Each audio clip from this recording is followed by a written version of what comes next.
Abhilashi University. Admission start for 2020 and 21. BAMS, D Pharmacy Ayurveda, BSc Honors Agriculture, Diploma in Agriculture, MSc Agriculture, D Pharmacy, B Pharmacy, M Pharmacy, BTech Computer Science and Engineering, PGDCA, MBA, MTech Civil Engineering, Mechanical Engineering, Computer Science and Engineering, 2-year Veterinary Pharmacist Training Course. Also contact for 4-year BA BEd, BSc BEd, Diploma in Arts and Craft, MA Economics, MA Education, MSc Geology Mathematics, PhD in Geology, Management, Education, Pharmacy, Mechanical and Computer Engineering, BSc Medical Lab Technology, BPT. Contact for admission. Abhilashi University, Chalchawk, District Mandi, Himachal Pradesh.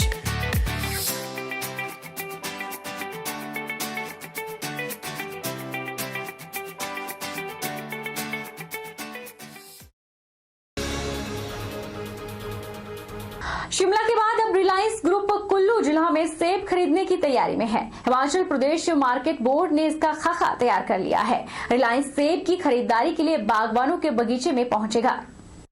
Corona संकट में जिला के बागवानों को राहत मिलेगी और उन्हें घर द्वार पर ही अपने उत्पाद के उचित दाम मिलेंगे।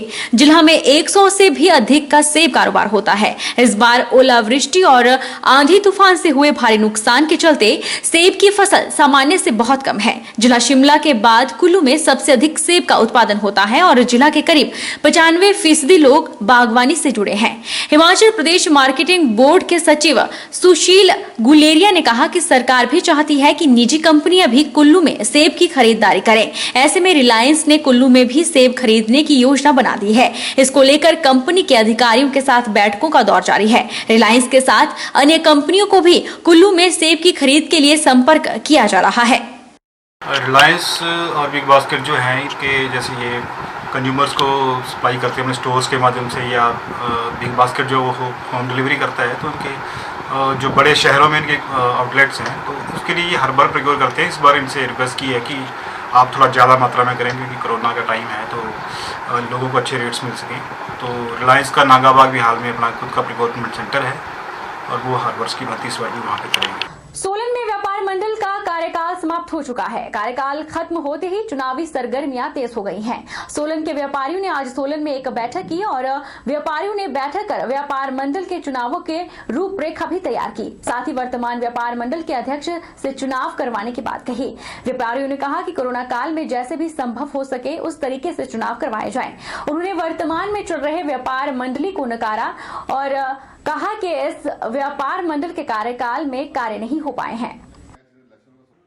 जैसा कि सबको पता ही है कि व्यापार मंडल का कार्यकाल अब समाप्त हो चुका है और एक नई बॉडी बननी चाहिए। उसके बारे में आज हम यहाँ डिस्कस कर रहे थे। जो हम सब लोगों की सर्वसम्मति बनी है कि वोटों द्वारा तो इस समय चुनाव करवाना पॉसिबल नहीं है क्योंकि कोरोना की महामारी चल रही है। तो सोलन में लगभग सारी एसोसिएशनें जो हैं काफ़ी सक्रिय हैं, जैसे माल रोड एसोसिएशन, जूता एसोसिएशन, कपड़ा एसोसिएशन। तो हमने यही विचार बनाया है कि ये सब लोग इकट्ठा मिल करके और सर्वसम्मति से एक नई बॉडी का गठन करेंगे। प्रदेश सरकार के द्वारा मंडी जिला में 3 इंडोर स्टेडियमों के निर्माण के लिए बजट का प्रावधान किया गया है। ये इंडोर स्टेडियम जुंजहली, सुंदरनगर और सरकार घाट में अत्याधुनिक मापदंडों के आधार पर निर्मित होंगे। यह जानकारी मंडी जिला खेल अधिकारी नरेश ठाकुर ने बातचीत के दौरान दी।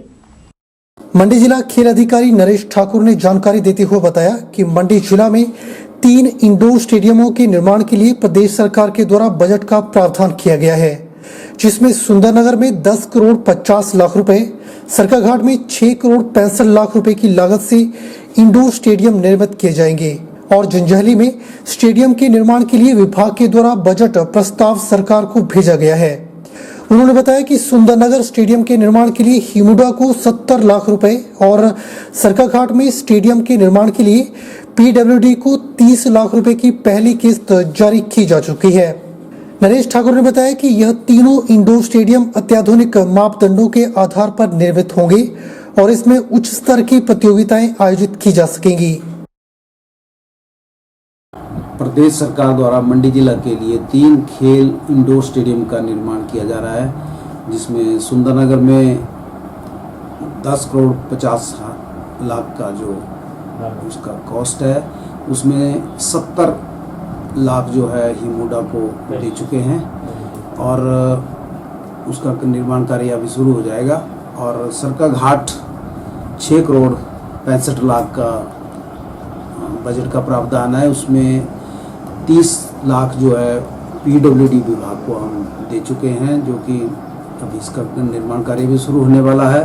और जंजली में जो है 6 करोड़ का इंडोर स्टेडियम का जो हमारा प्रावधान है, ये जो स्टेडियम के जो निर्माण किया जा रहा है, ये आने वाले जो हमारे खिलाड़ी भाई जितने हैं तो उनके लिए बहुत ही फ़ायदा है, इसमें बहुत लाभदायक रहेगा उनके लिए, क्योंकि किसी भी मौसम में वो इंडोर में प्रैक्टिस कर सकते हैं और एक अच्छे लेवल का जो हमारा टूर्नामेंट है वो ऑर्गेनाइज कर सकते हैं उसमें।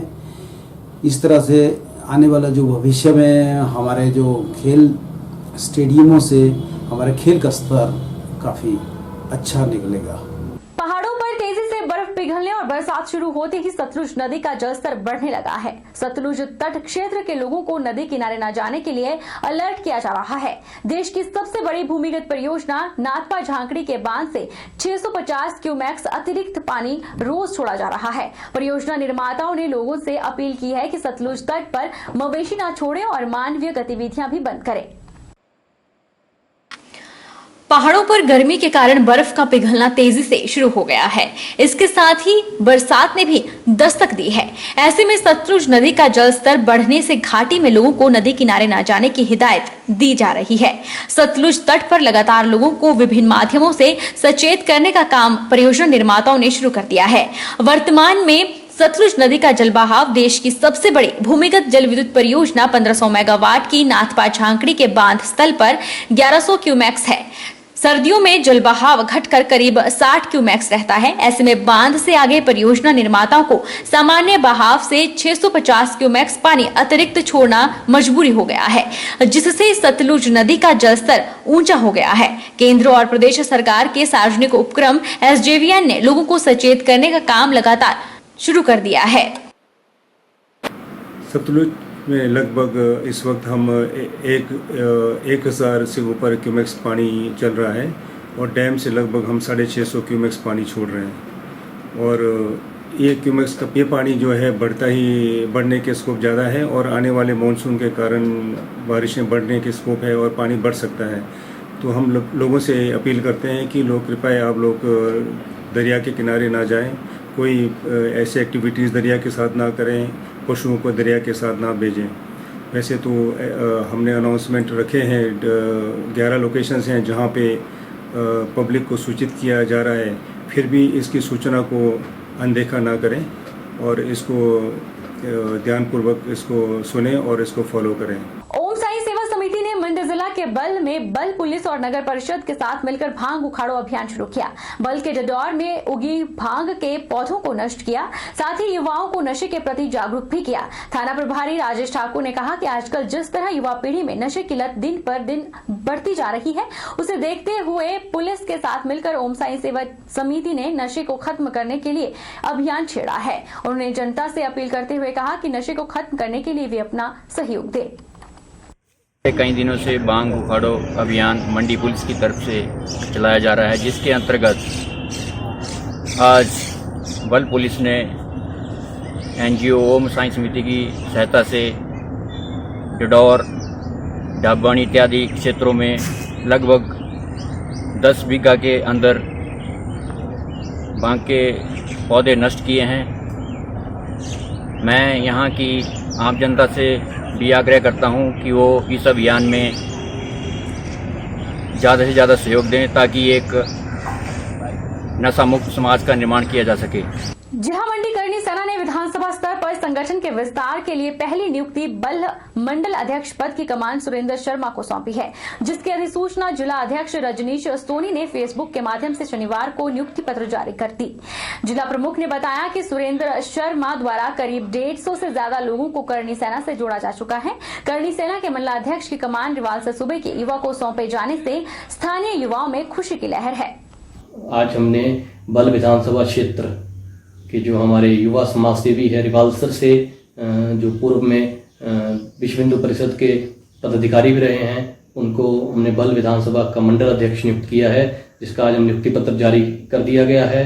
और उन्होंने हाल ही में रिवाल्सर क्षेत्र से करीब 150 से ज़्यादा लोगों को उन्होंने करनी सेना में जोड़ा था। अब हम आशा करते हैं कि जो जिम्मेदारी संगठन ने उनको बल मंडल अध्यक्ष के रूप में सौंपी है उसमें वो खरा उतरेंगे और जो सामाजिक मुद्दे हैं, जनहित से जुड़े मुद्दे हैं और जो अन्याय है उनके खिलाफ जो है करनी सेना बल में अपनी आवाज़ उठाती रहेगी। बहरहाल बुलेटिन में इतना ही। आप देखते रहिए HP 24/7।